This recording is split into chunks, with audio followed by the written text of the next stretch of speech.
Medjugorje, the new Jerusalem. Is it? Is it?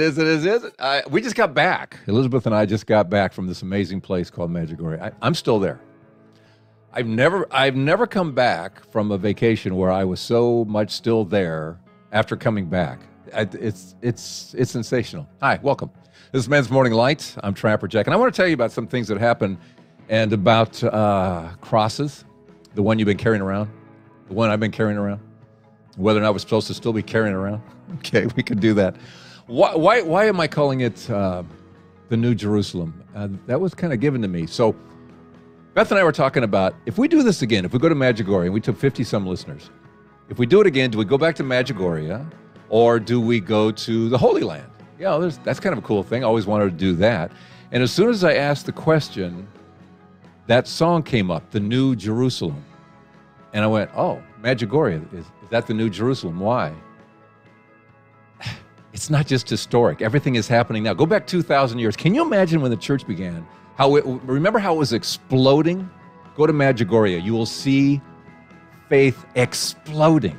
You'll see packed weekday masses 10 minutes before starting. You'll see thousands sitting in Eucharistic adoration. You'll see hundreds, thousands going to confession every night. You'll miracle stories. You bet, miracle stories. As a matter of fact, on the day, Elizabeth and I said, we're doing this. On the day we confirmed we were going to Medjugorje, my vision, my blindness, what I could see that day was better than anything in maybe 10 years. Maybe 10 years that I was just like, whoa, what does this mean? Am I going to get my miracle in Medjugorje? You know, that's in the back of my mind. A lot of people praying that happened over there. You know, chalk up another miracle to what's going on in Medjugorje.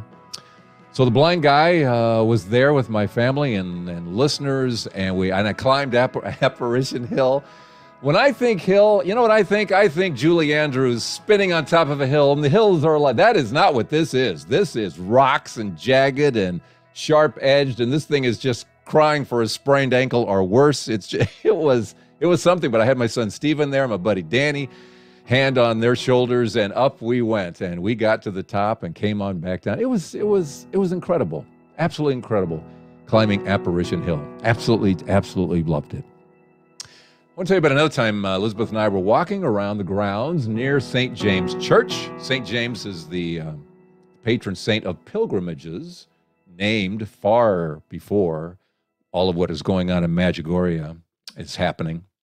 But we saw what looked like from a distance, or what someone else might be able to see at a distance, what looked like maybe Jesus on the cross, but it's not. It's Jesus' arms outstretched as if, he was on the cross. But it's the resurrected Jesus. This is a really interesting sculpture that was put in place back in 1998.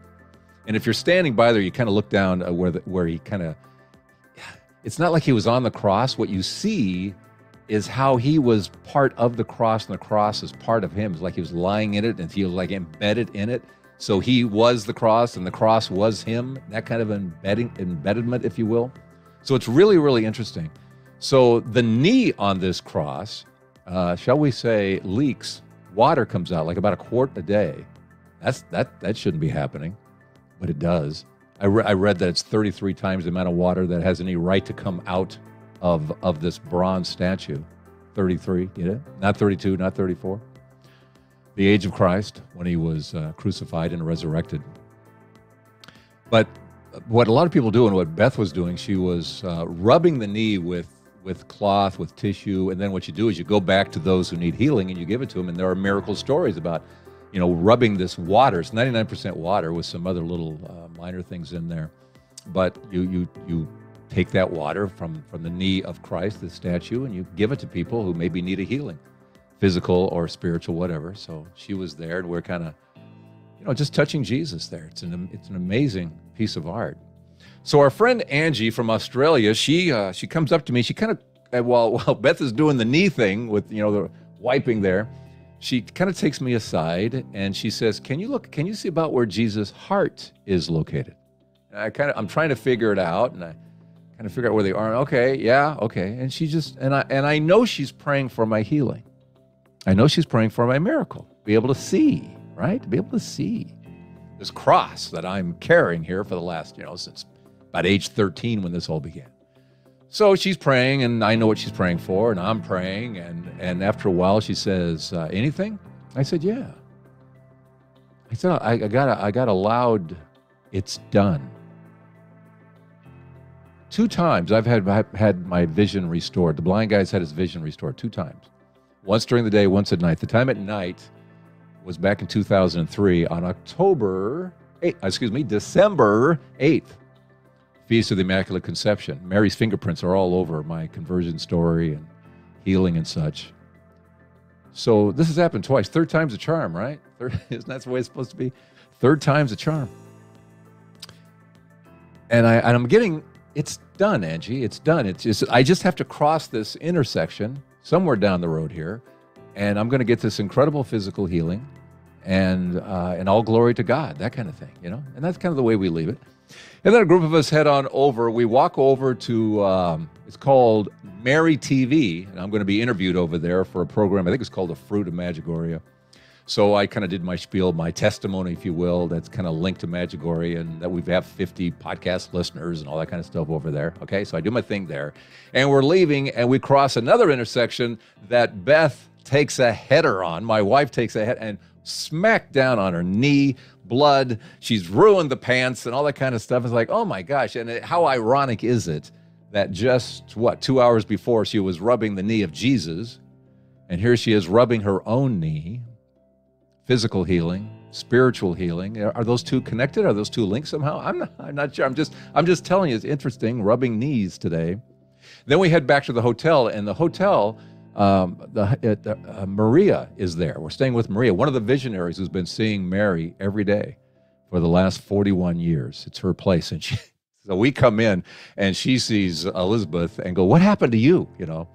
And I took a face plant there, and fortunately missed the face, but got the knee, a knee plant. So she makes sure that she's attended to. Then we go downstairs a little later. This is the time for Maria to have her apparition, her daily apparition. I want you to hear some of this as you look at the cross that is down there in the chapel that Maria goes to. This is Maria speaking Croatian, and she's praying the Hail Mary. And we can answer in English if that's our language, or Italian. So in the midst of the rosary is when she stops, and Mary comes and delivers her message and all of that. But however, see that cross? I want to talk about this cross for a second. I'm sitting there and I'm looking at this cross.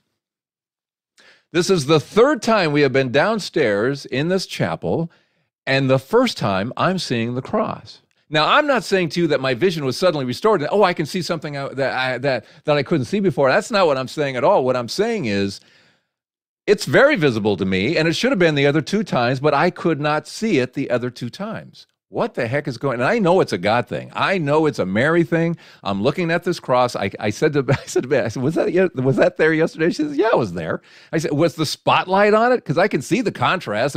I can't make out definitively the Jesus and all that. I can't see him, but it's a cross. It's a crucifix. I can see that. And I couldn't see it the last 2 times. 3rd time's a charm. What is going on?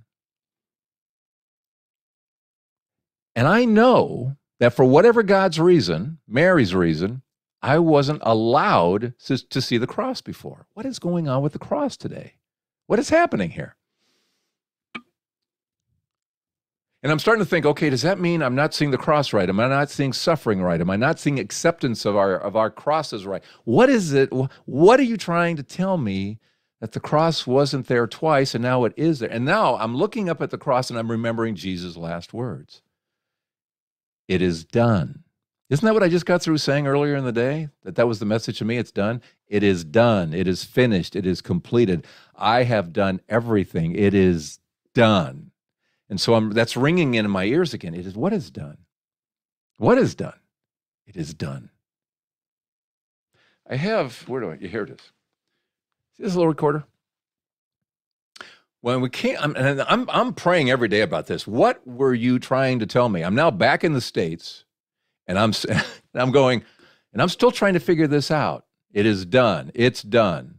Cross isn't there. Cross is there. Resurrected cross. He's kind of like stepped, that we looked at St. James. And I go back in my little recorder, and I hear something that I recorded months ago.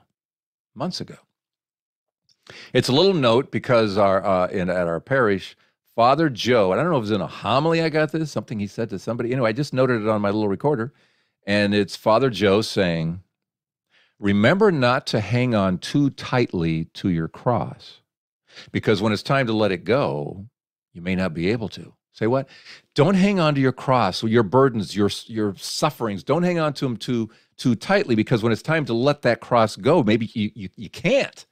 You're so embedded with it. I'm going back to that cross again, back at St. James Church in Medjugorje, where it literally looks like Jesus is part of the cross and the cross is part of him. He's embedded into it, but now he's resurrected out of it. And how many of us am I so embedded into my blindness, and it's time for it to be done? You and your crosses.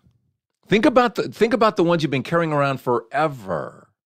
The burdens, the sorrows, the garbage sometimes, the lies, the whatever it is that's part of your cross. Jesus, as it was true in that statue, isn't walking around with his cross on. You don't see Jesus walking around with a cross. No, at the Mass, we go back to the cross. We remember the cross. We see his sacrifice. It is done, but Jesus isn't on the cross walking around today. He's got the wounds. But he's not walking around with the cross. And yes, we pick up our cross and follow him. We're told to do that. I complete with my body what was lacking in the cross. St. Paul says that. What was lacking in the cross? Nothing that Jesus did. What's lacking in the cross is us. We're supposed to pick up our cross and follow him. Our challenges, sufferings, burdens, all that stuff. And we follow him to heaven is what we're supposed to do. However, crosses have seasons. It's like you could have a cross. Let's say you're lousy at math, but you got to pass this math. You got to pass this math class, and so you go through the process and you do the best you can. But it's a cross. It's a burden. But at some point, you're either passing that test or you're flunking, and you have to do it all over again. But at some point, you're leaving that cross behind, and crosses are at times to be left behind. What garbage are you still carrying around? What garbage am I still carrying around? What do I still believe that isn't true anymore? What part of my mindset is off? Am I the same person I was 20 years ago when I went looking for a miracle? Heck no. Not even close. It's required a mindset. Let's draw a little parallel here to new wine and new wineskins and old wine and old wineskins.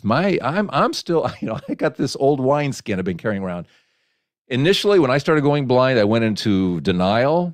And then when I went into acceptance, at some point I just kind of went all in, and I became part of it. It became part of me, and it was like that cross, and it just became embedded in me. Old wine skin, embedded. Am I the same person, or is Jesus telling me right now, Mary telling me, enough, it's done? You know that intersection you're talking about, Trapper? You're there, but you need that mindset that gets you out of that old wineskin. You're not the same guy, Trap. You're not the same person you were 20 years ago, I hope, spiritually speaking. But what's your mindset? What garbage, what junk are you still carrying around? What burdens that you're supposed to cast aside and be free like Jesus is free? Back at that statue, where out of that, we're supposed to be walking around free from the garbage, from the nonsense. Am I explaining this right? I don't even fully get what I'm saying. I'll be honest with you. I just know I'm on the right path, and I know I'm on the right track, and I know I'm on the way to my healing, but it has to do with a mindset of being that new mindset, new wine being poured into a different skin, into a different wine skin. And when that happens, that intersection happens. My heart is right for healing. My mind is right for healing. It's all about the mind. Here's the devil saying, you're not worthy of a healing. What's the devil been telling you? All the lies, all the crap.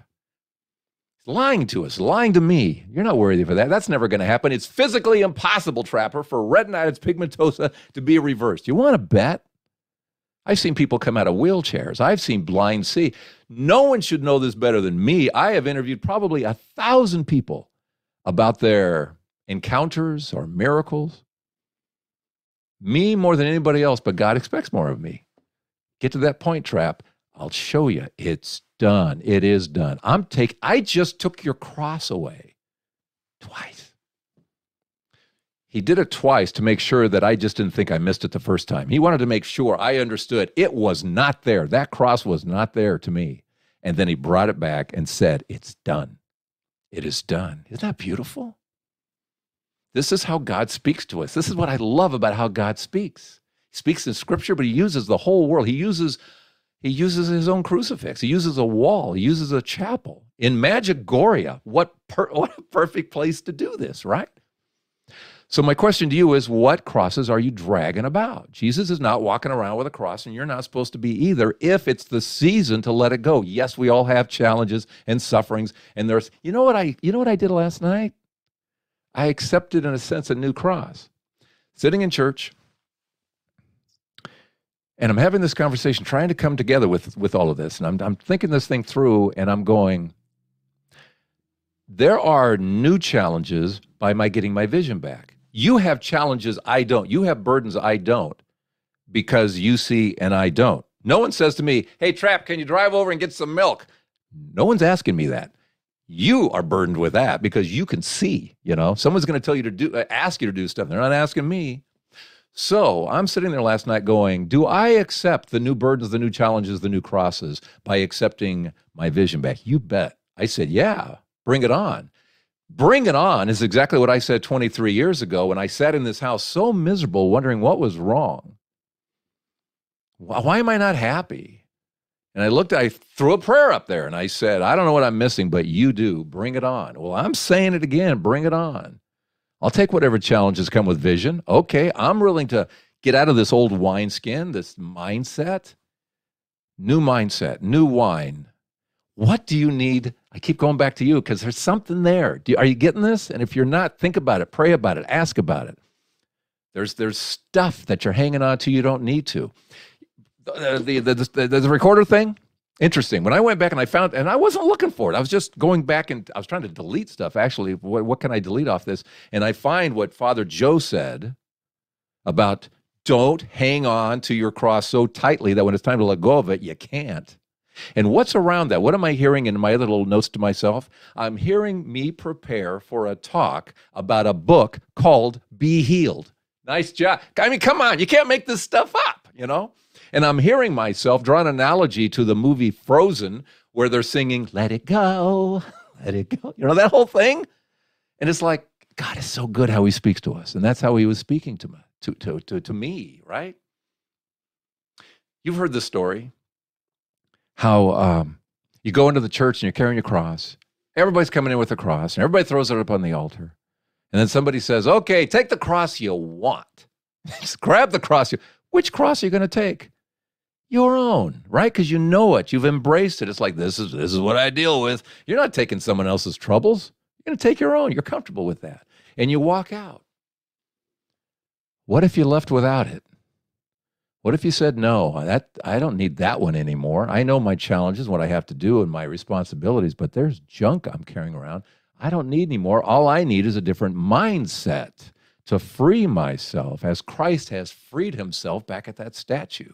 He's not embedded in that cross anymore. He's free as he wants us to be free. Isn't that beautiful? I invite you to go through a mindset change. Ask Jesus, ask Mary, what do I need to change in my mind to get rid of some of these crosses I've been dragging around for decades sometimes? What do I need to receive physical healing, spiritual healing, emotional healing, psychological healing? What do I need to do a mindset? What part of Scripture am I not getting? I'll tell you this, when it happens, it's going to happen. When it happens for me, the big one, I guarantee you Mary's fingerprints will be all over it, Jesus' fingerprints, and maybe the Eucharist. Why do I say the Eucharist? Boy, there was a lot. And next week's talk, I think, is about the Eucharist. Man, some just wonderful insights came out of the Eucharist in Medjugorje, and Italy, for that matter. This morning, 2 songs were playing in my head to go along with the New Jerusalem. One of the songs was the theme to Indiana Jones. Dun, dun, dun, dun, dun, that one. And the other one was to the movie Hoosiers, Gene Hackman being the basketball coach. Indiana Jones and Gene Hackman in Hoosiers. There's a kind of a theme that plays in that too. They're both by what do those two have in common? Do you figure it out? The two, what do they have in common? They have Indiana in common. Indiana basketball, Hoosiers, and Indiana Jones. Why? I'm going, why Indiana? Oh, next year, 2023, Eucharistic Conference is being held in Indiana. There's something about that. Keep an eye on that. Or it was simply a message to me that something about my healing has to do with the Eucharist as well. Did you know at Lourdes, there are more healings connected to the Eucharist than to the water? A nun told me that at our local Our Lady of Lourdes Shrine, so I'm gonna take it that she knows that.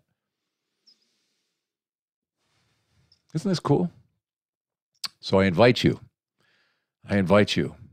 in your own mind, go to the New Jerusalem. It's all happening. Why the New Jerusalem? Everything is happening. The church is exploding in that New Jerusalem called Medjugorje. Miracles are happening. Everybody's on the same page.